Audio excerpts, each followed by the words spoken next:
Ay mga kapamilya, noong isang gabi nga po ay nangyari ang first eviction night at ang ating latest evictee ay si James. At kagabi ng pompo ay naganap ang nomination night at ang mga nanganganib ngayon sa loob ng bahay ni Kuya ay sina Margo, Don, Joe, Philip at Charlon.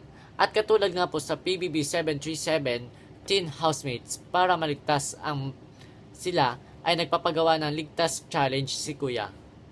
At ang nagwagi po ay walang iba kundi si Charlon. Kung sino man po sa tingin nyo ang karapat dapat pang manatili sa bahay ni Kuya, ay bumoto naman po kayo.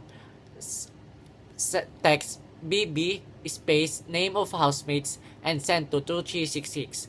Para sa ibang updates na nangyayari sa bahay ni Kuya, mag-online sa pinoybigbrother.com/updates. Ito nga po pala si Kenneth Lizada, ang online housemates ni Kuya. Thank you po. Bye-bye!